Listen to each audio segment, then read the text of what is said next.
kawan-kawan yang dirahmati oleh Allah SWT. Ikhwah yang dikasihi sekalian, kita mulakan dulu sesi kita petang ni dengan baca umul kitab Fatihah. Auzubillahi Bismillahirrahmanirrahim. Alhamdulillahirabbil alamin, arrahmanirrahim, maliki yaumiddin, iyyaka na'budu wa iyyaka nasta'in, ihdinas siratal mustaqim, siratal ladzina an'amta 'alaihim ghairil maghdubi 'alaihim waladdallin. Amin. Alhamdulillah, pertama-tamanya kita panjatkan setinggi syukuran kepada Allah SWT kerana memberi kita ruang dan peluang bertemu pada petang ini. Walaupun asalnya tak jadi kan nak buat hari ni dan nak buat hari Selasa, tapi somehow plan berubah itulah. Kita merancang tapi ada lagi pihak yang merancangkan. Tapi alhamdulillah kita dapatlah bertemu juga insya-Allah. Keduanya kita panjatkan selawat dan salam kepada Nabi SAW, pada seluruh keluarga baginda, para sahabat, para tabi'i, tabi'ut tabi'i dan orang-orang yang mengikuti mereka bi ihsan ila yaumil. Mudah-mudahan Allah SWT memberkati masa-masa yang kita berikan pada petang ini. Walaupun mungkin setiap orang adalah kesulitan, cabaran masing-masing kan untuk join. Mungkin ada yang kena tahan mengantuk, ada yang dia ada kerja lain tapi dia dahulukan sesi pada petang ini. Ada yang nak buat pasir papers ke, santuni keluarga ke kan, tengok kartun ke, tak tahulah. Tapi hopefully kita buat usaha yang baiklah insya-Allah kan untuk duduk sekejap petang ni. Dan semoga masa-masa ini diberkati dan dirahmati oleh Allah Subhanahu Wa Taala. InsyaAllah petang ni kita nak nak sambunglah discussion hadis ke-6. Kita akan tilawah sikit hadis ke-6 dan kalau ada masa kita akan sambung perkongsian barang fikrah kan. Dulu pernah ingat kan kita pernah share kan, pernah adakan slot macam sedikit perkongsian bahan fikrah. Yang itu kita share pasal apa? Maratibul amal tu lah. Tak tahulah antum masih ingat ke tak. Tapi mungkin petang ni akan sambung sedikit lagi lah extension daripada benda tu kan. Apa tadi apa nak share satu ayat Quran kot. Terus nak share ayat Quran tapi kita bacalah page tu. Kita akan sama-sama tengok page kedua daripada surah Al-Imran.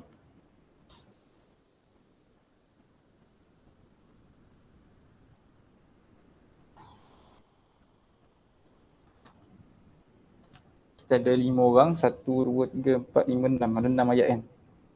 So, seorang akan baca satu ayat. Okay, Tapi abang akan highlight terus pada ayat yang nak dibincangkan pada petang ni insyaAllah. Kita akan baca. Ayat berapa? Kita akan mula pada ayat ke-10 sampai ke-15. Okey. Seorang akan baca satu ayat sajalah. So, abang baca 2 ayat, kemudian Aiman, Uwais, Imran dan juga adik. A'udzubillahi minasyaitonirrajim. Dah ada 6 orang lah. Seorang baca satu ayat je lah. Ahlan wa sahlan Fahim. Kita baru nak baca surah Al-Imran, page yang kedua insyaAllah ya. Seorang akan baca satu ayat sajalah. So, abang baca dulu Aiman, Fahim, Uwais, Imran, adik. Daripada ayat ke-10 sampai ayat ke-15, satu page saja. A'udzubillahi minasyaitonirrajim. Innal ladzina kafaru lan tughniya anhum amwaluhum wala auladuhum minallahi syai'a wa ulaika hum waqudun nar. كدأب آل فرعون والذين من قبلهم كذبوا بآياتنا فأخذهم الله بذنوبهم والله شديد العقاب.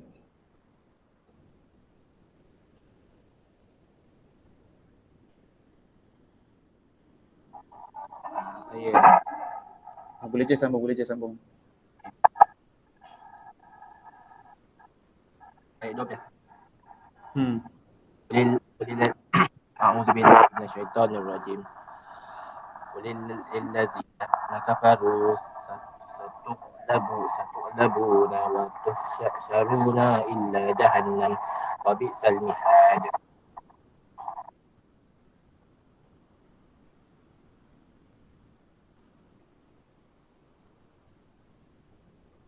Siapa? Terus? Boleh je baca je. أعوذ بالله من الشيطان الرجيم.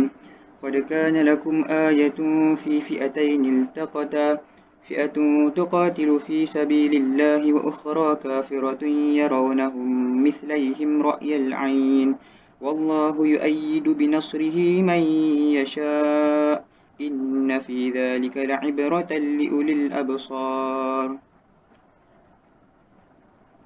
أعوذ بالله من الشيطان الرجيم. بسم الله الرحمن الرحيم. زين للناس حب الشهوات من النساء والبنين والقناطير المقنطرة من الذهب والفضة والخيل المسومة والأنعام والحرث ذلك متاع الحياة الدنيا والله عنده حسن المآب. أعوذ بالله من الشيطان الرجيم. قل أنبئكم بخير من ذلكم للذين اتقوا عند ربهم جنات تجري من تحتها الأنهار خالدين فيها وأزواج مطهرة ورضوان من الله والله بصير بالعباد. Baik, sadaqallahul azim. Jazakumullah khair semua. Ahlan wa sahlan, Ammar, Nirifan. Kita hari ini baru saja baca satu page daripada surah Al-Imran, page yang ke-51. Jadi kita akan sama-sama tengok page ni. Nak terus highlight lah beberapa perkara perbincangan dalam page ni kan. Sekejap ya.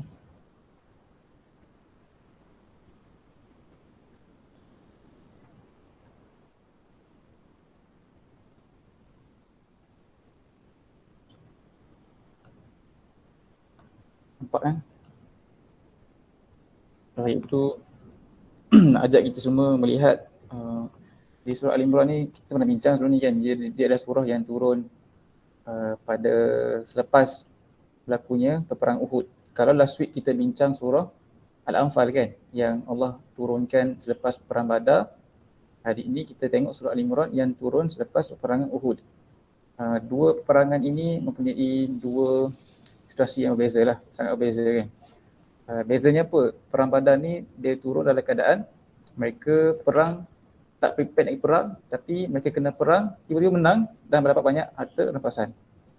Dan sangat kontra berbanding perang Uhud, mereka memang prepare nak perang. Ada discussion sahabat-sahabat Nabi dengan Nabi nak pergi keluar Madinah ke nak stay inside Madinah dan mempertahankan Madinah. Disebabkan ada sebahagian sahabat yang miss ataupun tertinggal menyertai peperangan Badar, mereka ni sangat bersemangat lah nak perang kan, untuk mengejar pahala kemuliaan perang itu, sampai mereka ni mencenderungkan majlis perbincangan itu supaya setuju untuk keluar daripada Madinah dan berperang di luar. Faham kan? Sekarang ni cerita tu. So, sehingga Nabi pun tukarlah decision, so keluar ke Uhud dan berperang, tetapi akhirnya mereka kalah walaupun mereka prepared. So dia ada dua situasi yang berbeza. So untuk Allah Ta'ala memberi komen kepada peperangan ini, maka turunlah surah Al-Imran kan, merawat ataupun memberi beberapa komen tentang peperangan Badar ini insyaAllah daripada surah Al-Imran. Jadi ini benda kita belajar minggu lepas kan, iaitu Al-Quran ini dia turun menyertai situasi yang berlaku pada para sahabat. Benda yang kita tak ada sekarang kan. Kita baca Quran dalam keadaan apa dalam keadaan sangat akademik. Kita baca, belajar, sometimes kita lose connection dengan Al-Quran sebab realiti kita tak sama dengan apa yang diceritakan ayat Quran. Sebab tu kita discuss pada minggu lepas kan, tempat paling baik untuk belajar Quran ni kat mana? Dalam keluarga kan, sebab mak ayah lebih mengetahui realiti anak-anak. So mak ayah lah person yang paling baik untuk petik ayat Quran itu dan bincang dengan anak-anak untuk dia transmit apa message yang Allah nak sampaikan dalam satu-satu keadaan. Tapi tak apa, sebab itu adanya alternatif lah. Kita adakan sesi petik ni kan, untuk kita cover lah beberapa kelompokan kat situ. Ini benda yang kita boleh belajar jugalah daripada surah Al-Imran, iaitu Al-Quran ini nak belajar dia mesti kena disesuaikan dengan realiti kita kan. Itu yang pertama daripada surah Al-Imran. Tapi nak share lah satu peringatan yang rasanya timely dan sentiasa penting. Dalam surah ini ayat ke-14 kita nak tengok ni. Iaitu Allah SWT menceritakan memberi peringatan kepada beberapa sifat-sifat yang ada pada manusia itu. Dia kata zuyina linnas kan. Zuyina siapa belajar bahasa Arab, zuyina ni dia adalah dia panggil apa binaun majhul. Macam nak explain dengan mudah untuk bagi orang yang dia panggil sirah majhul lah. Majhul ni maksudnya apa dia panggil passive word kan, passive sentence. Macam mana passive sentence ni Nazmi boleh explain ke? Nazmi komen apa tu? Dia tersebut pelaku dia. Dia tak sebut pelaku dia, betul. Contohnya contoh lagi, contoh mudah apa contoh banyak je kan, contoh ayat Melayu, saya pukul anjing. Macam mana cerita? Anjing dipukul. Anjing dipukul, dan siapa pukul tak tahu. Kita nampaklah jadi zuyina linnas, dijadikan indah, cantik pada manusia itu sekian majhul. Jadi apabila Allah menggunakan perkataan ini kan, sebenarnya kita tahulah bila tak sebut pelaku, maka dia adalah ketetapan Allah Taala kan. Ketetapan Allah SWT lah, memang Allah yang jadikan betul kan. Allah jadikan pada diri manusia itu adanya satu nature, tabiat, fitrah yang kita ni, pada diri manusia itu adanya kecintaan. Zuyina linnas hubbus syahawat, Allah kata kan, kecintaan kepada keinginan kan.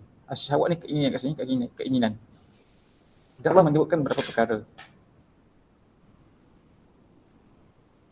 Kalau kita tengok Al-Quran ni kan, keinginan ni datang pada hati kan, sebab dia adalah perasaan. Kan? Maksudnya keinginan dia bukannya otak, dia adalah hati sebab kita desire tu datang pada dalaman. Jadi hati manusia ni dia ada dua bentuk penyakit. Ada dua bentuk penyakit yang disebut Al-Quran lah. Secara generalnya ada dua kategori penyakit hati manusia yang disebut Al-Quran. Satu adalah syahwat lah. Syahwat kan. Satu lagi adalah syubuhat. Syubuhat ni lah syahwat ni penyakit keinginan. Keinginan ni asalnya dia okey, dia adalah harus kat sini sebab dia fitrah. Tapi dia boleh jadi satu penyakit lah kalau tidak dijaga dengan baik. Yang kedua adalah penyakit hati yang berbentuk syubuhat, iaitu berbentuk keraguan-keraguan. So Quran ni datang nak rawat dua penyakit yang ada pada hati ni. Okay, tapi yang kita bincang ni ayat 14 ni, Allah memberi peringatan pada orang beriman yang dia bagi tahu zuyina linnas hubbus syahawat. Pertama adalah dijadikan indah pada manusia itu secara fitrahnya. Manusia itu nampak indah pada syahwat apa? Keinginan yang pertama ialah wanita kan. Kemudian dan nisa'i wal banin, anak-anak kan. Wal qanatiril muqantarah, dan harta yang bertimbun. Daripada zahab wal fiddah, emas dan perak. Lepas tu apa lagi sebut al-khailil musawmatil an'am. Al-khail kan. Apa dia punya terjemah dia? Al-khail tu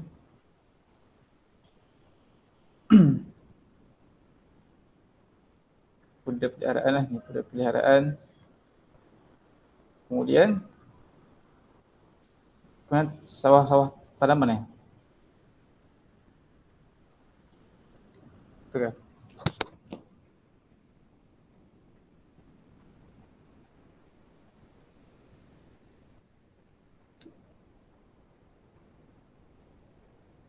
Betul je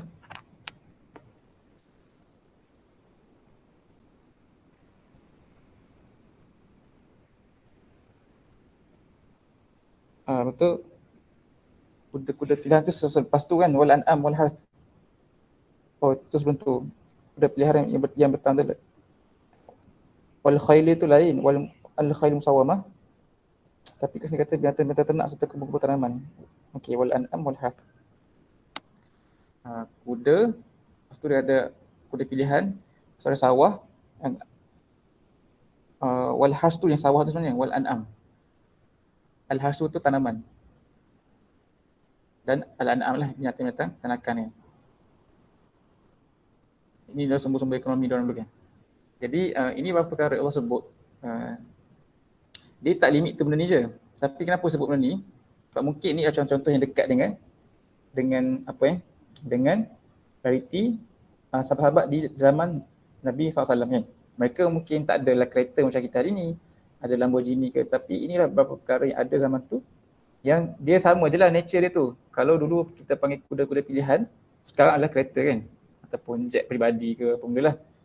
Kalau dulu tempat mereka punya sumber of ekonomi itulah sawah ladang dan haiwan ternakan, maka hari ni macam-macam bentuk pekerjaan lah kan. Tapi harta yang bertimbun-timbun kalau dulu mungkin apa? Emas dan perak lah yang paling obvious kan. Sekarang apa?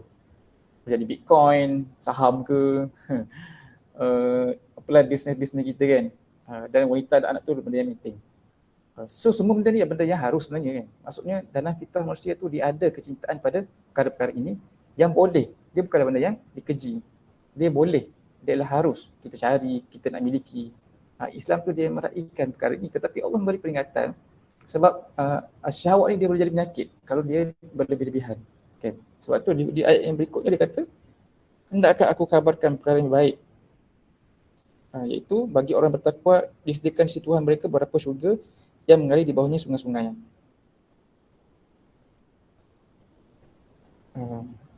Yang itulah sepatutnya menjadi prioriti kan bagi setiap orang beriman yang dia nak kejar di dunia ini. Sebab kesemua ini yang kita bincang ni, dia kata dia simpulkan apa ni? Mata' dunia. Zalika mata'ul hayatid dunya. Ini semua adalah mata' ni adalah satu perhiasan yang tidak kekal. Perhiasan di dunia kan, yang dia harus tapi dia tak kekal. Dia bukan benda yang kekal. Yang kekal adalah apa yang ada di sisi Allah SWT kan. So Allah memberi peringatan mungkin. Kita tak pasti kenapa dia berada dalam surah Ali Imran. Tetapi surah Ali Imran ni dia cerita tentang sahabat lah. Cerita tentang, maksudnya pernah bincang sebelum ni kan.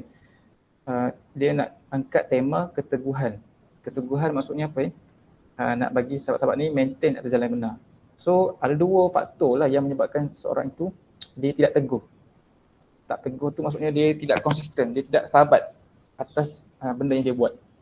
Pertama adalah faktor luaran. Ada halangan kan, contoh kita belajar kan.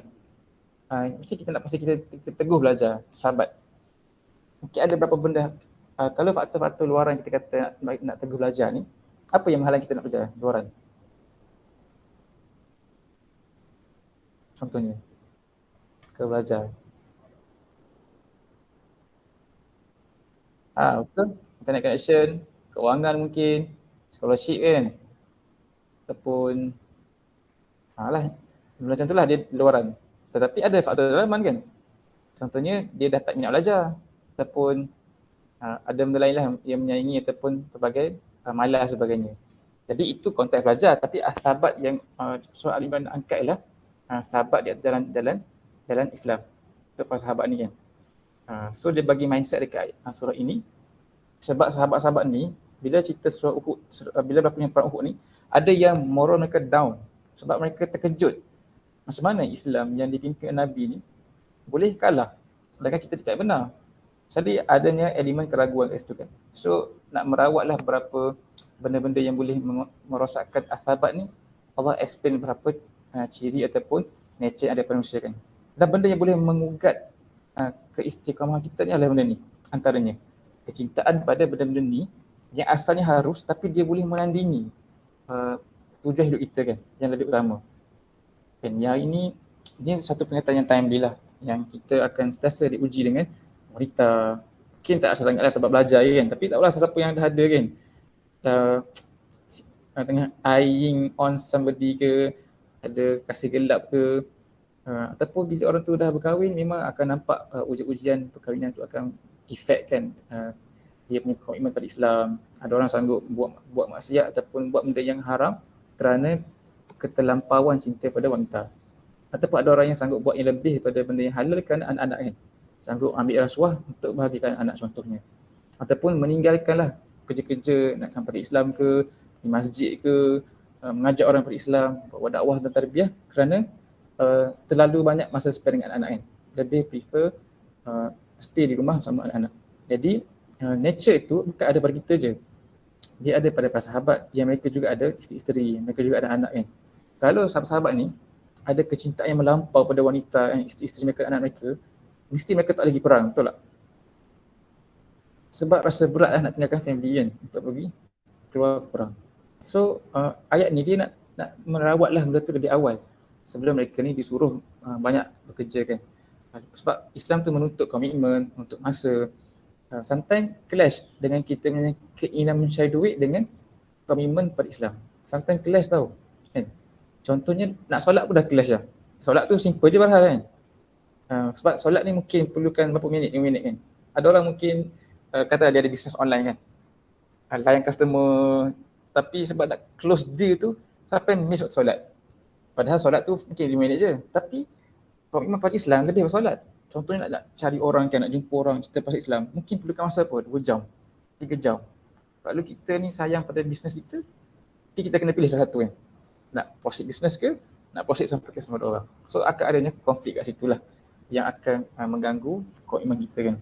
Sama juga, jadi Allah sebut kat sini, kuda-kuda pilihan.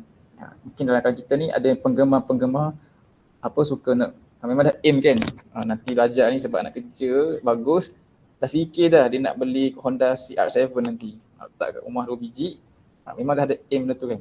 Kadang-kadang kita nak benda tu, dia halal tak benda tu? Halal kalau kita dapat cara betul, tapi mungkin tak dapat kalau kita, sometimes komitmen kita pada Islam tu mengganggu planning kita pada peribadi kita. Jadi Allah nak bagi kita siap-siap, kita ni bersedia tak nak mengorbankan benda ini dan merawat lebih awal, mengorbankan benda ini untuk benda yang besar lah. Sebab ini semua actually hanyalah matlamat, bukan matlamat, dia hanyalah mata'ul hayat di dunia kan. So ni satu reminder lah sebenarnya kan. Mungkin kurang praktikal lah untuk semua orang yang belum lagi berada di alam tu kan, yang alam ada family, alam ada pekerjaan. Tapi dia punya persiapan, perasaan, mindset yang betul tu kita boleh tanam sekarang kan. Untuk kita ni bersedialah bila Islam tu nak kita beri lebih, kita boleh beri lebih kan, dan tidak terganggu dengan attachment pada syahwat-syahwat ini kan. Allah Alam tu juga yang nak kongsi kan. Sebab dia mungkin ada kaitan kan hadis yang kita nak bincang pas ni kan. InsyaAllah. Adakah siapa nak tambah ke?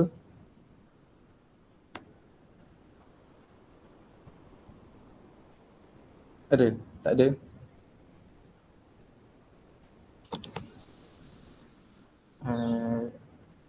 Tak ada. Bang, saya macam nak tanya. Kalau macam contoh, dia sekarang ni kan kita kan ada ujian kan. Kita kan ada macam dalam tu kan ada kena wanita, anak, harta dan semua benda kan kat dunia ni. Kalau pula macam mana kalau macam mana kita nak tolong orang ni dia suka sembahyang. Orang suka sembahyang, dia memang kuat dengan agama, tapi dia abaikan dengan keluarga, dia abaikan keluarga. Dia tak fikir pasal anak bina'ah macam tu lah. Itulah, tu pun tak betul juga kan. Sebab setiap ada hadis, nak cerita macam mana, setiap kita ni ada hak-hak yang kita kena penuhi lah. Kalau kita solat tu baru kita memenuhi hak kita dengan Allah SWT kan. Dan kita ada hak ke atas ahli keluarga kita, mempunyai hak ke atas kita. So kita perlu memenuhi hak mereka. Contohnya isteri, penduduk santuni mereka, anak-anak. Jadi kalau dia tak buat benda tu, ada beberapa sebab kan. Mungkin dia rasa hak, dia tak rasa benda tu hak lah. Tak nampak jelas kan. Dia tak rasa benda tu wajib. Dia mungkin ada mindset yang tak apalah, anak bini tu kan ikut permanda, dia orang survive. Yang penting aku ni memenuhi Allah kan. Mungkin ada benda tu lah kan yang dia tak jelas lah. Sebab Nabi ada sebut banyak hadis yang kata khairukum li ahli wa ana khairul ahli. Sebab baik kamu ni yang paling baik kepada ahli keluarganya, dan aku yang paling baik dengan ahli keluarga aku kan. Jadi itu sebab tu pemikiran ni sebenarnya dia adalah masalah pemikiran. Sebab kalau dari segi tasawur dia tu, dia rasa dalam benda tu, oh yang ni adalah macam ni, dia mensekularkan lah. Hubungan keluarga tu bukan part of Islam contoh kan. Dia rasa Islam tu adalah hubungan dia dengan Allah Ta'ala je. Dia punya solat. Jadi kita kena betulkan betul lah kot. Kena tanya dia kenapa dia macam ni kan. Nak cari. Bila kita borak dengan dia, kita tahu apa punca dia macam tu. Kan? Bila kita dengar jawapan dia tu, kita mungkin dapat tahu cara dia fikir, cara dia memahami benda tu. So kita explain kat situ lah. And yang mungkin boleh mencari juga lah beberapa fenomena ni berlaku dekat sahabat-sahabat Nabi juga kan. Antaranya kalau boleh cari nanti cerita Abu Darda kan, Abu Darda dan isteri dia, Abu Darda dan isteri dia yang dia kahwin seorang sahabiah ni. Kemudian Salman Al-Farisi datang menziarah Abu Darda. Yang Abu Darda ni dia puasa setiap hari, tak nak buka, tak nak tidur malam, nak qiyamul lail. Sampai Salman datang, dia jamu Salman makan. Tapi dia tak nak makan. Salman kata, aku tak akan makan sampai kau makan. Dia pun buka puasa. Lepas tu dia tanya isteri dia tak menggaul isteri dia pun sebab dia solat aja sampai malam. Sampailah Salman bagi tahu Nabi lah dekat Nabi tentang Abu Darda ni kan. So Nabi jumpa Abu Darda lah. Cerita macam tu lebih kurang, ataupun Salman yang minta Abu Darda ni tidur, dah bangun solat, makan dan buka. Abu Darda yang komplain kat Nabi. Sebab Salman ni macam, bagi Abu Darda, Salman ni macam menghalang dia nak beribadah. Tapi Nabi bersetuju dengan Salman tu kan. Maksudnya dalam kes ini, Salman lebih faqih agama berbanding Abu Darda. Yang tak nampaklah kesyumulan tu macam tu kan. Sahabat pun adalah kadang-kadang tu yang mungkin kita panggil hulu kan. Hulu ni terlampau lah agama. Itulah kes Wise tu spesifik lah, nak tahulah apa kes dia kan. Atau dia mungkin sebenarnya ada masalah family ke. So kita yang tengok dulu lah apa saja kan. Okay ke Wise tu? Okey bah. Cuma kes tu jarang berlaku kan. Dia berlaku juga tapi dia mungkin jarang. Yang banyak berlakunya adalah orang terlalu sayang pada benda ni kan dan melupakan agama tu. So kita nak kena complement dua-dua benda tu lah. Terima kasih soalan. Adakah siapa lagi nak tambah ke? Nak share ataupun nak tanya ke? Nak share kefahaman dia ke? Kalau ada, saya kot nak share kan ayat 14 yang kita ni ada kecintaan-kecintaan yang bahayalah. Yang bukan bahaya, dia adalah fitrah, tapi kita kena tahu dekat mana dia punya tempat dia kan, supaya kita tidak menjadikan benda ni yang menghalang komitmen kita pada Islam nanti kan. Wanita, anak, harta, kuda-kuda pilihan, kita punya perusahaan dan juga pekerjaan-pekerjaan kita kan. Wallahu alam, seperti yang saya sebut tadi, petang ni nak sambung sikit lagi discussion hadis yang ke-6. So kita tengoklah apa kaitan hadis tu dengan kita bincang tadi kan. Nak boleh share pula. Sekejap nak kena keluar dulu sekejap. Sebab tiba-tiba button share tu dia tak aktif.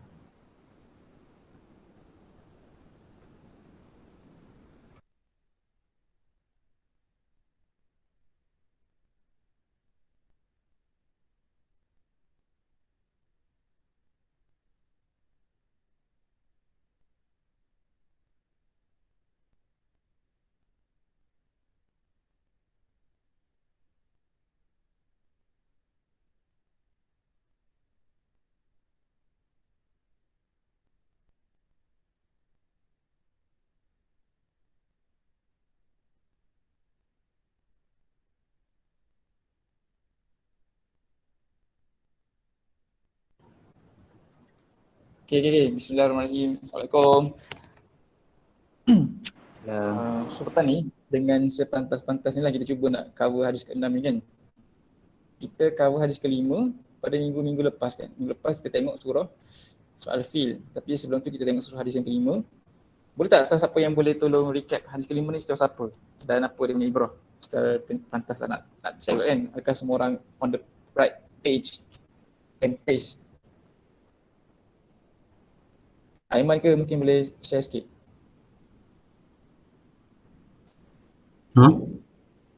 Boleh ke Aiman recap hadis nombor 5 hari tu?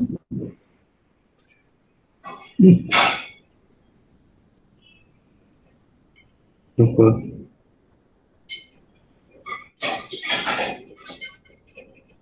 Apa gist dia ke tak perlu cerita terlalu akademik pun. Apa gist dia? Hadis yang ke-5 yang saya lupa. Hadis ni yang siapa yang ada-adakan tu, man ahdasa fi amrina Apa? Man ahdasa fi amrina ma laysa minhu fa huwa raddun. Hadis Aisyah. Ingat tak? Tak. Tak. Tak boleh. Okay. Siapa nak try, ada ke yang nak try? Oh, kita boleh buat test macam ni kan. Bagi cuak sikit kan.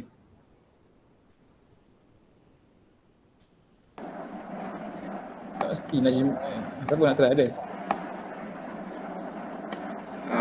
Boleh kot. Kalau macam silakan.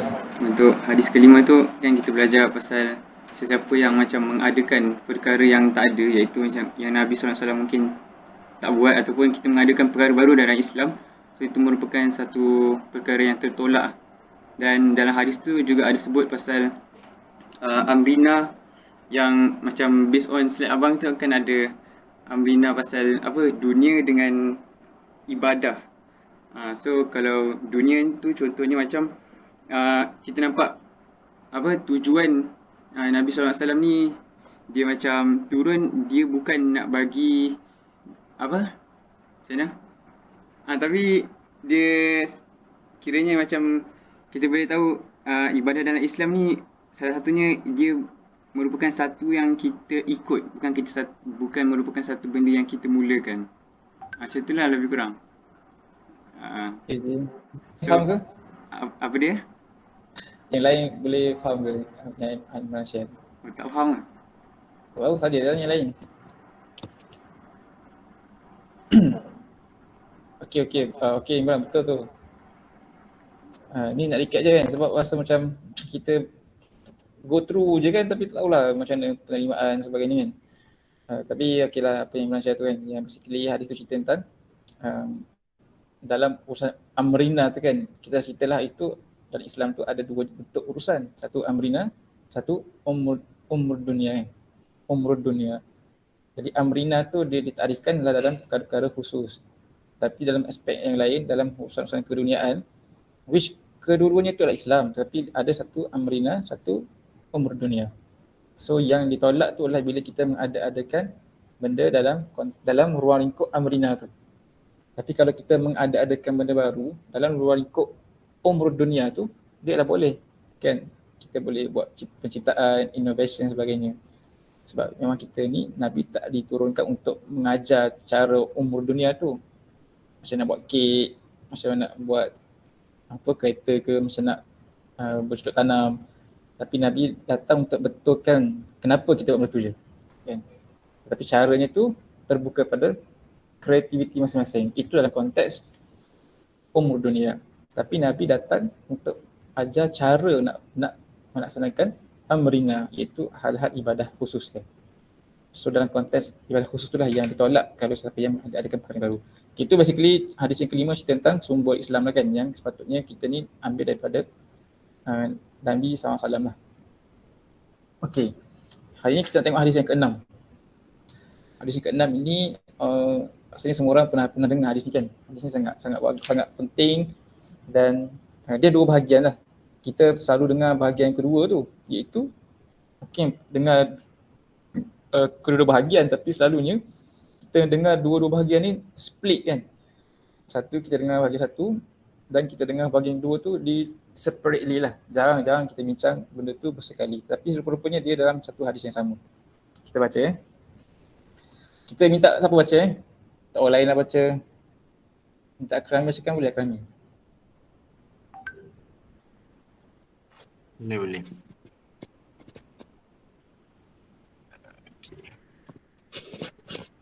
An Abi Abdullah Nu'man ibni Bashir radhiyallahu anhuma qala sami'tu Rasulullah sallallahu alaihi wasallam yaqul innal halal bayyinun wa innal haram bayyinun wa bainahuma amurun mushtabihat la ya'lamuhunna kathiru minan nas faman ittaqa syubuhat faqad istabra'a lidinihi wa 'irdihi wa man waqa'a fi syubuhat waqa'a fil haram ar-ra'i yar'a hawla al-hima yushiku أن يرتع فيه ألا وإن لكل ملك حما ألا وإن حمى الله محارمه ألا وإن في الجسد مضغة إذا صلح الجسد كله وإذا فسد الجسد كله ألا وهي قلب. Baik. Jazakallah khair Akrami, bacaan tu tengok sikit masuk dia kan. Secara umum dulu. Kata Nabi SAW di hadis ini daripada Abdullah bin Nu'man bin Bashir radhiyallahu anhuma, dia berkata, aku mendengar Rasulullah SAW bersabda, innal halalan bayyinun, sesungguhnya yang halal itu adalah jelas dan yang haram itu jelas. Di antara keduanya terdapat perkara-perkara fi umurin mustabihat kan tadi sebut ni. Jadi kita tengok kat sini adanya perkara-perkara syubhat atau mustabihat. La ya'lamuna katsiran minan nas, yang tidak diketahui oleh kebanyakan. Maknanya ramai orang tak tahu benda yang syubhat. Yang membezakan orang yang tahu dan orang yang tak tahu ni adalah apa?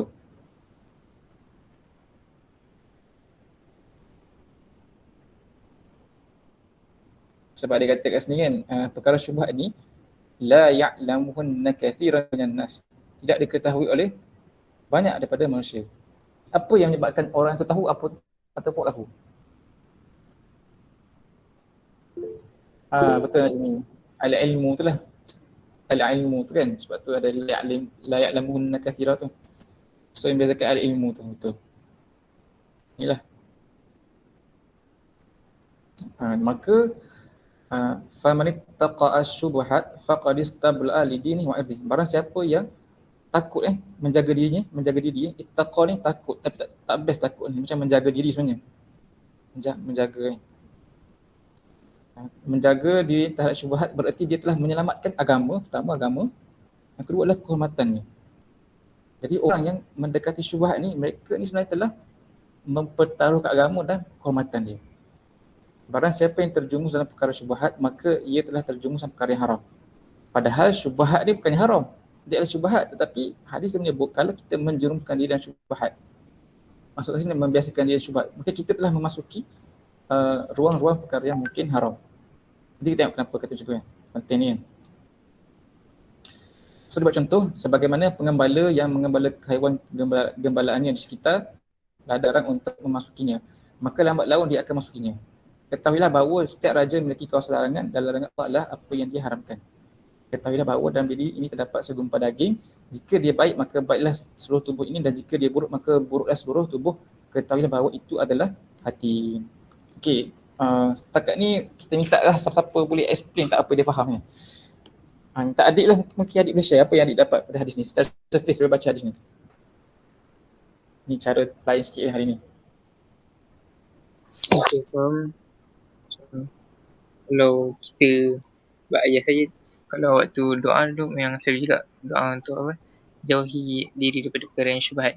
Syubhat ni benda yang kita tak pasti kan di mana sumber datang dia. Sebab lama kelamaan kalau kita terbiasa dengan perkara yang syubhat ni, dia akan macam boleh membawa kepada perkara yang haram, macam yang kita baca tadi kan. Sebab sumbernya kita tak tahu. Jadi boleh jadi sumber itu datang daripada yang baik ataupun datang daripada sumber yang buruk lah. Mesti faham lah macam tu. Baik, Jazakallah adik tu, adik yang share kan pandangan adik lah. Saya selalu pada hadis ni. Betul kata Akrami, biasa dengar yang last je. Betul lah, jarang-jarang kita dengar yang first ni. Ataupun sering kali hadis ni dibincang separately kan. Tapi memang dia sekali rupanya sangat menarik. Sebab nak cerita ada kaitan yang sangat rapat hati kita tu dengan action kita yang menjauhi syubhat ataupun mendekati syubhat. Hati-hati yang bersih ni sebenarnya akan takut untuk mendekati perkara syubhat. Hati-hati yang kurang bersih lah sebenarnya yang mungkin tidak takut untuk mendekati syubhat. Tapi dia juga ada faktor ilmu kat situ kan. Pertama faktor hati, yang kedua faktor ilmu lah kan. Sebab kalau hati bersih pun dia tak tahu, sebab dia tak tahu tu, kejahilan dia tu menyebabkan dia tu mendekati syubhat. Tapi ada orang yang tahu tapi still dia mendekati syubhat. Kerana apa? Dah ada ilmu tapi faktor hati ni kan. Saya suruh faktor sini kan. So kita tengok satu video video nak cerita sama ni Itu video nak cerita sangat menarik. Nabi menggunakan perumpamaan pengembala Karra'i dia kata, seperti seorang penggembala yar'a haulal hima, yang dia mengembala haiwan-haiwan gembalaan dia tu mendekati tanaman yang haram. Nanti kita tengok satu video. Sekejap nak share.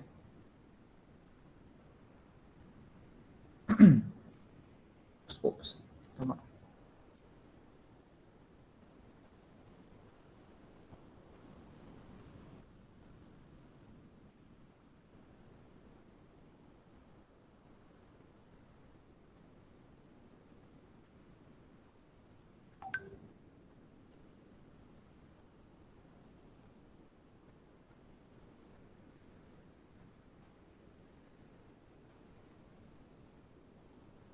Tak keluar button sound. Sekejap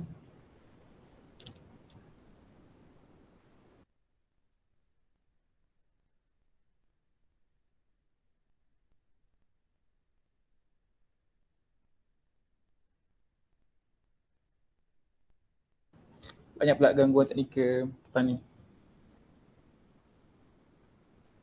Adakah semua setia mendengar?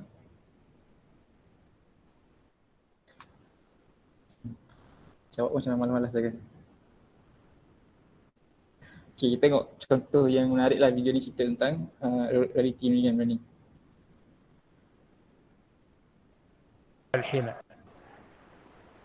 كالراعي يرعى حول الحمى، إذا جاء واحد وهد مواشيح حول الحمى الدواب ما تدري، ما تفرق بين الحمى وغيره، تدخل في الحمى ولا سيما إذا كان الحمى فيه عشب جيد تروح لهم ما تاكل، وأنت السبب في هذا.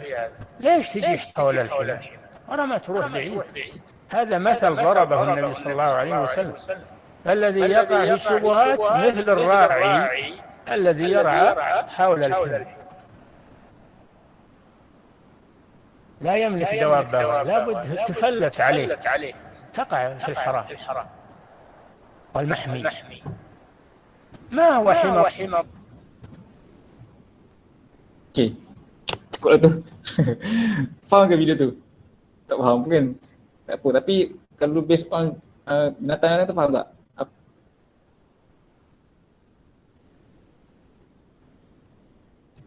Kalau tengok based on binatang-binatang tu faham tak apa nak sampaikan?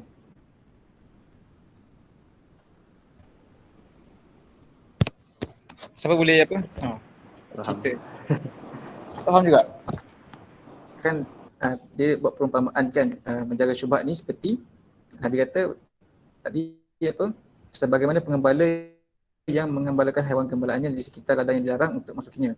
Lambat laun dia akan masukinya. Kalau kita nampak kambing tadi, dia nampak tak dia ada border kan? Dia tak ada border. Dia tanah dia dan juga terus padi yang dia kena jaga tu.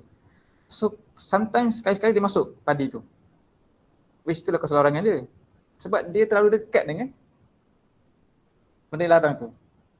Sedangkan di antara yang halal dan yang haram tu adanya area syubhat. Kalau kita tak masuk ke syubhat tu, insya-Allah kita telah pun terpelihara perkara yang haram.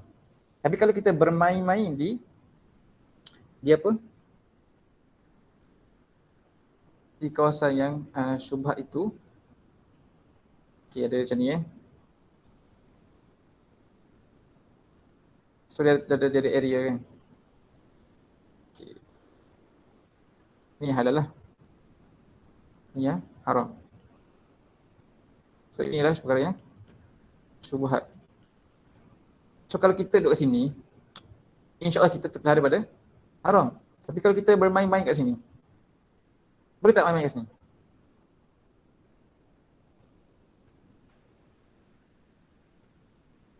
Boleh ke tak? Dia boleh main kan sebab dia syubhat lagi, dia belum haram. Tapi dia bahaya sebab bila kita masukkan syubhat, kita tak tahu dah bila kita dah masuk haram.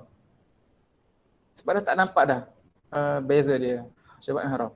Sebab itu dia cerita Allah Nabi kata perumpamaan macam binatang tadi. Dia binatang ni banyak bermain kat area-area yang diharamkan itu. Berhampiran dengan benda haram. Memang lambat laun dia akan masuk dalam perkara yang haram itu. Seperti mana video tadi kan. Sebab nature kita binatang yang sama je. Bila kita main-main, termasuk.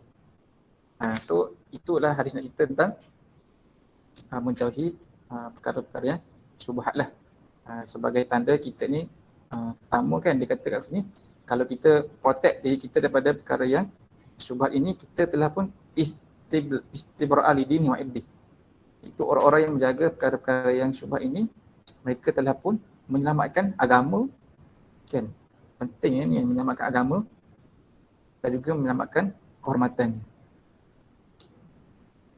Ada dua benda kan, lidini wa irdi. Contohnya agama kan. Agama lah. Contoh agama lah kan, sebab agama kita ada benda yang halal dan haram, tapi kalau kita mendekati perkara haram, dia telah merosakkan agama kita lah. Itu aspek kehormatan kan. Contohnya kalau seorang tu dia ada kerukan dalam masyarakat, tiba-tiba dia tu bermain-main ke kita kata, atau banyak bergulungan dengan perkara syubhat kan. Contohnya apa perkara syubhat kan? Contoh yang boleh efek kehormatan seorang. Katalah Nazmi kan, dia kan dilihat sebagai apa, tokoh ke, langit Sopi. Betul kan, contoh kan. Langit Sopi tu langit Sopi lah. Contoh agama lagi ni lah. Contohnya kita bayangkan seorang ustaz yang dia rujukan, tiba-tiba dia ni buat benda yang syubhat lah. Contohnya apa? Dia naik kereta dengan perempuan. Dia berdua je dengan perempuan sebelah. Okay. Dia tak haram, tapi bila benda tu ada unsur syubhat, mungkin haram lah kan bagi setengah orang kan pandangan. So status satu keagamaan dia efek kan. Satu kehormatan dia tu, orang akan memandang rendah pada dia lah sebab dia ni orang yang macam mempermainkan benda-benda yang syubhat ni kan. Ataupun contohnya kita pakai baju yang dia panggil baju-baju syubhat kan. Sekejap-kejap buka aurat, tutup aurat. Baju tu di antara border. Buka aurat, tutup aurat. Contohnya baju tu boleh nampak pusat ke, sikit lagi terangkat sikit nak pusat kan. Sometimes buka, sometimes tutup. Ada pakai seluar yang sometimes buka, sometimes tutup. Walaupun ada perbahasan tentang aurat tu, tapi secara generalnya kita pandang umum, kalau kita ambil baju pakaian syubhat tu kan, faham tak? Dia boleh orang akan efek lah satu keagamaan kita, satu pandangan orang pada kita kan. Terutamanya kalau kita ni orang yang bawa Islam kan. Fahim nak cerita ke orang pasal Islam ni, dia punya macam ni. Orang akan lihat benda tu sebagai hujah untuk mereka tak terima apa kita bawa. Sebab tu bila kita ni menjauhi perkara syubhat, satu memang kita selamat agama, yang kedua kita menyelamatkan kita punya irdih, maruah kita kan. Yang satu, kita menarik tentang Abu Bakar Siddiq. Dia pernah ditawarkan satu benda makanan ke apa, tiba-tiba dia makan je tanpa dia sempat nak tanya lah daripada mana sumber kan. Lepas makan barulah dia terfikir ke macam mana nak tanya kan, dari mana sumber ni. Lepas tu cerita daripada sekian-sekian, dia perasa lah benda tu macam syubhat. Apa yang dia buat, dia korek tau. Dia korek balik apa yang dia makan sampai dia muntah-muntahkan semua yang dia makan. Kerana nak menjauhi perkara-perkara yang pada pandangan dia adalah haram ataupun syubhat kan. So itu adalah karakter orang dahulu yang sangat partikular dengan benda ni. Yang hari ni kita macam sembrono kan, ambil benda yang haram, yang syubhat. Contohnya kita nampak dia pak makan minum dia, consumption kan. Tapi sebenarnya luas lah. Pakaian, pergaulan lelaki perempuan, adanya area syubhat. Kita tengok benda-benda di TV, di phone, adanya benda-benda syubhat, bahkan benda yang haram kan. So menjadi perkara syubhat ni sangat penting sebab dia boleh melari kita pada perkara-perkara yang haram. Contohnya ada benda yang, contohnya kan, contoh dalam bisnes sekarang banyak kan orang main apa, forex kan, forex trading kan. Yang sebenarnya dia haram tapi orang kata dia syubhat. Okay, katalah dia syubhat sekalipun, kenapa kita nak melibatkan diri dengan perkara yang syubhat kan? Kalau benda itu dia adalah halal, dia mesti semua orang bersetuju dia halal. Kalau benda itu ada pandangan mengatakan dia adalah haram, ada pandangan mengatakan dia harus, maka dia syubhat. Sebab kalau dia halal, dia mesti secara ijma'nya semua orang kata dia halal. Secara ijma' maksudnya apa? Secara konsensusnya semua ulama mengatakan dia adalah halal. Okay, contoh kan. Tapi once ada je pandangan yang kuat mengatakan dia ni juga haram, tapi ada kata dia harus, bila bertemunya haram harus tu dia dah jadi syubhat dah. So the best option kita ittaqalah kan, bertakwalah, menjaga diri. Contohnya dia banyak ekonomi lah sekarang. Tak tahulah semua orang tahu ke forex trading tu. Tak tahu. Nazmi mungkin tahulah kan. Nazmi banyak baca Facebook ni. Contoh lain yang dekat dengan situasi kita. Ada contoh. Bitcoin. Macam mana? Bitcoin pun betul juga kan. Sebab tak ada fatwa mengatakan apa-apa kan. Kita tunggulah Bila ada unsur keraguan, tapi kat sini penting ilmu kan. Contohnya kan, siapa yang join e-wallet Touch and Go kan. Dia tak syariah compliant kan sebelum ni. Dia baru je beberapa minggu lepas di-endorsekan status syariah compliant. So dia syubhat sebelum ni kan. Tapi kalau kita tak tahu, kita guna je lah. Ini nak ceritanya kepentingan ambil tahu satulah. Yang keduanya kena berhati-hati dalam perkara-perkara kita tak tahu. Contohnya dalam ASB kan, banyak orang main saham ASB kan. Mungkin kita punya family pun ada yang menyumbang ASB. Dia adalah benda syubhat kan. Walaupun fatwa mengatakan dia harus, tetapi badan yang regulate benda-benda tu masih lagi belum capai standard syariah compliant lah mengikut badan berkenaan atau iaitu Security Commission. Ni cerita detail lah ekonomi, tapi kita nak cerita praktikalnya lah kita mencari perkara-perkara syubhat sebab dia boleh menyelamatkan agama dan juga kehormatan kita kan. Kita tengok hadis ni punya pelajaran kan. Secara umum hadis ni. Okay lah, kita tengok sini. Pertama, dia kata kat sini termasuk sikap warak adalah meninggalkan syubhat. Masya Allah kan. Sebenarnya warak, kita tak sebutkan waraknya orang tu, waraknya orang ni kan. Warak ni sebenarnya apa? Dia beza warak dengan zuhud kan. Zuhud ni dia adalah dia macam tidak cinta terlampau pada dunia, tapi warak ni bukannya zuhud tu. Warak ni orang yang menjauhi syubhat. Orang offer ni tak naklah syubhat lah bagi saya ni, syubhat saya pun tinggalkan. So itulah kewarakan kan. Meninggalkan perkara yang syubhat. Sekarang banyak contoh kan, apa yang syubhat sekarang? Banyak syubhat, makanan ke, pergaulan ke, contohnya guna kabel ke sebagainya kan. Ini adalah benda yang syubhat lah sebenarnya kita tinggalkan kan. Kedua, banyak melakukan syubhat akan menjadikan seorang itu tidak takut melakukan perbuatan haram. Sangat betul kan. Pergilah contoh kes kambing tadi kan. Bila dia banyak bermain dekat area-area syubhat tu, dia akan terjerumus ke dalam perkara yang haram. Bila kita banyak melazimi perkara syubhat ini, kita akan hilanglah senses tu, perasaan takut untuk mendekati perkara yang haram sebab kita dah membiasakan diri kita dengan perkara-perkara yang syubhat. Yang ketiga, perlu menjauhkan dosa kecil kerana ia dapat mengheret seorang kepada perbuatan besar. Sama konteksnya kan, kalau kita masukkan konteks syubhat daripada dosa kecil, bila banyak membiasakan dosa kecil, lama-kelamaan hati-hati kita tu hilang dia punya sensitivity untuk takut pada dosa besar. Sebab tu hadis ini dikaitkan dengan hati kan. Sebab sebenarnya dia dua faktor kat sini. Satu faktor ilmu, dua faktor hati dari apa sebut kan, yang menyebabkan orang tu boleh jaga diri daripada syubhat kan. Yang ketiga, baiknya amal perbuatan anggota badan memberikan perhatian terhadap masalah hati kerana padanya terdapat kebaikan fizikal. Betul lah, ni pelajaran umum hadis ni. Yang kelima, baiknya perbuatan anggota badan merupakan petanda baiknya hati. Betul, samalah sebab kita kata tadi kan, pada dasar kita, pada kita penjelasan ni ada segumpal daging. Kalau dia baik, maka baik seluruh anggota dia. Kalau dia rosak, fasad, maka rosaklah anggota dia kan. Itu hati. Sebab tu kena memberi perhatian pada tarbiyah kehatian kan. Dipanggil apa ni? Tarbiyah hatilah. Tarbiyah ruhiyah. Tarbiyah qalbiyah ni kan. Nabi SAW dulu, dia tak fokuskan sahabat ni couple ke, ni arak ke sebab berhala ke. Tapi merawat hati. Ajak cinta kepada Allah Ta'ala. Ajak kembali pada Quran. Kenalkan Allah Ta'ala siapa. Bersihkan dulu hati, barulah mereka ni bersedia untuk follow the rules and the regulation. Sebab bila hati tu dah selesai, insyaAllah dia lebih mudah untuk ikut ketetapan Islam kan? Sebab itu kita kata di Mekah ni tarbiyah hati kan. Kita setuju lah kalau orang, kita kurang bersetuju kan, kita lah kalau abang lah kurang bersetuju orang-orang yang pendakwah yang menggunakan pendekatan banyak cerita tentang terlalu ganas kan menyerang orang-orang yang bermaksiat. Bukannya kita salahkan dia, tapi macam mana dia macam tak menyelesaikan masalah kan. Ni menceritakan neraka yang ni haram hukumnya, menceritakan hukum, menceritakan azab, ancaman, tetapi dia tidak menyentuh hati kan. Dia tidak merawat root cause kenapa orang tu jatuh dalam masalah berkenaan ni. Patutnya kita ni menyentuh hati-hati kawan-kawan kita dululah.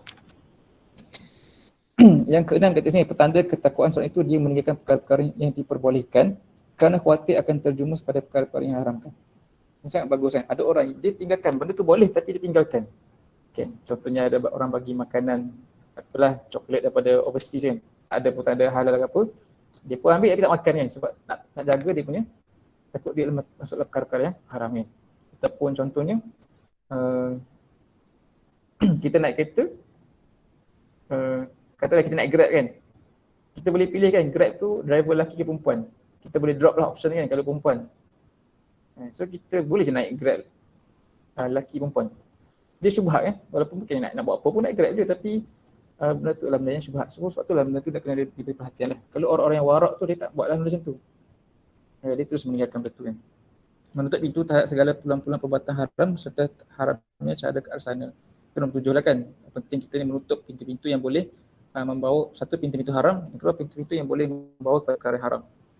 Dalam pengajian usul fiqh ini dipanggil sebagai sadd az-zara'i, menutup menutup peluang-peluang yang boleh membawa pada perkara haram. Dan yang terakhir, hati-hati dalam masalah agama dan kehormatan serta tidak melakukan perbuatan-perbuatan yang dapat mendatangkan prasangka buruk. Masya Allah kan. Maksudnya sebabkan nak jaga juga kan pandangan orang terhadap kita. Jadi kalau benda tu syubhat, kita kena berhati-hati. Kalau benda kadang-kadang benda tu mungkin tak syubhat bagi kita, tapi dia adalah syubhat pada orang lain. Macam mana nak buat? Faham tak? Kita tak syubhat, tapi pada orang lain mereka mungkin melihat benda syubhat sebab ilmu. Kita ada ilmu yang pada ilmu kita benda tu adalah clear, tak syubhat. Tapi pada orang lain yang tak tahu tu, contohnya kan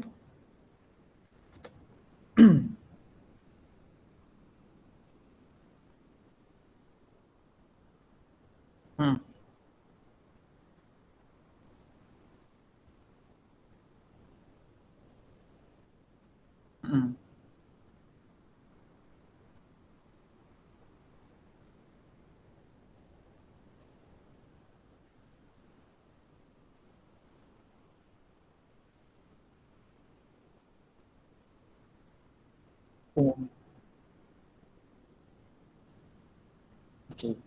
Pasti satu tepat kan. Tapi satu kisah yang masyhur, Nabi SAW satu malam tu dia berjalan dengan isteri dia. Perempuan lah, malam kan, orang tak nampak. So pada Nabi itu isteri dia, tak syubhat lah.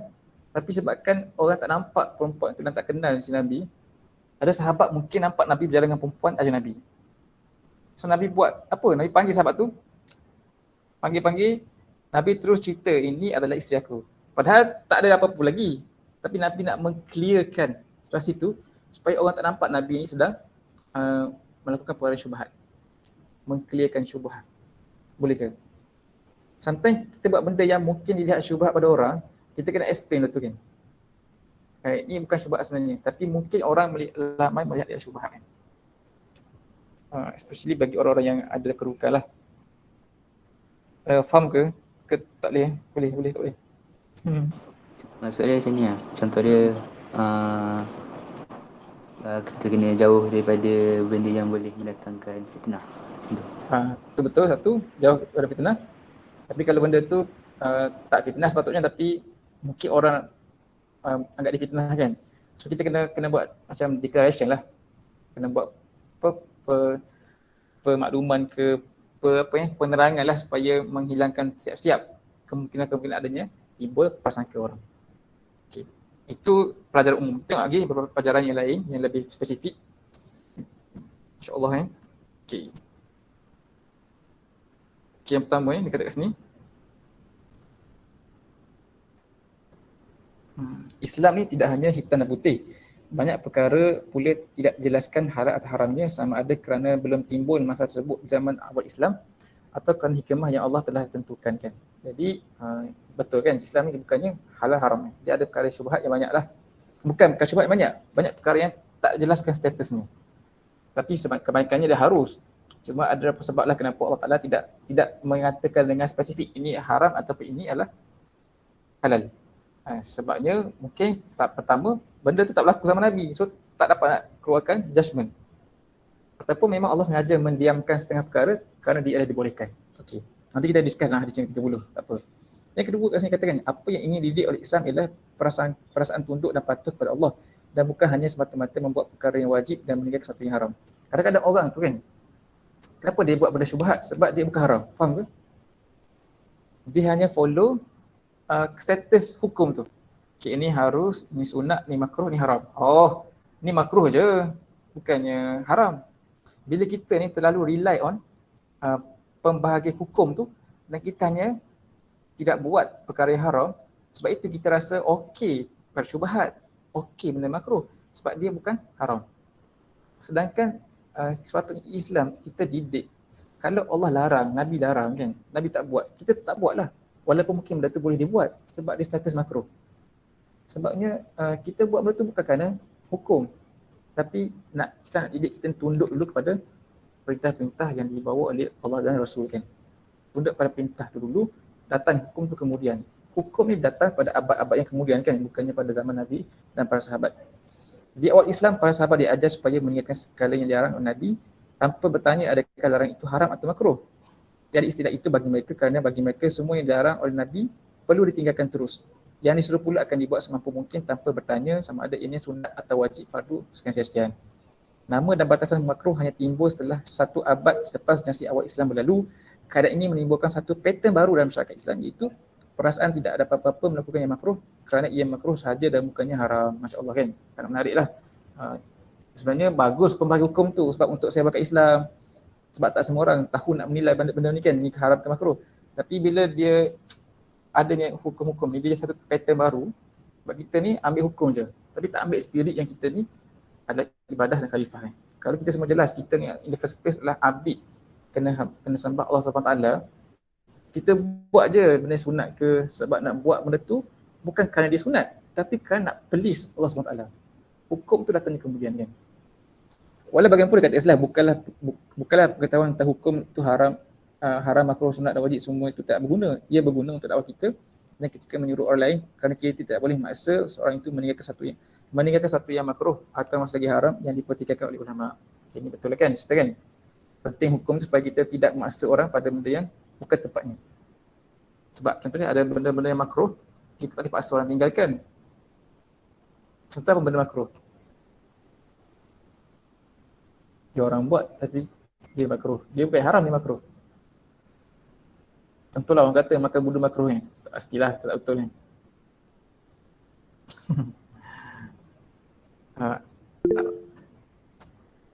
Makan bawang makruh kan. So dia makruh, dia bukannya haram.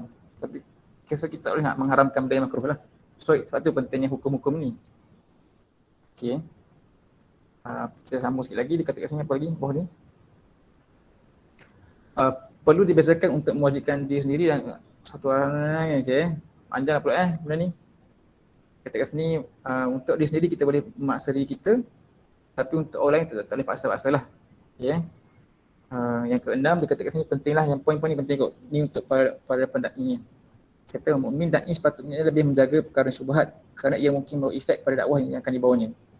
Kalau da'i tercebur kepada sesuatu yang syubhat akan menjatuhkan imej dan langsung akan menjatuhkan nilai harganya pandangan manusia lain, terutama mad'unya. Mad'unya orang yang dia serukan. Oleh itu jika sekiranya mendengar syubhat adalah sunat bagi muslim biasa, maka bagi muslim da'i kemungkinan ia adalah wajib. Masya Allah. Terutama syubhat yang memang dipandang rendah pelakunya. Ini penting tak? Contohnya pergaulan lelaki perempuan lah kan. Mungkin bagi orang awam okey je borak-borak, berkongsi-kongsi apa, berbalas emotikon baik ke, tapi kita tahu kan sebab kita ni ada kedudukan, kita nak ajak orang pada Islam kan. So orang memandang kita punya perbuatan, orang tengok apa kita buat, kita punya pakaian, kita punya cara cakap.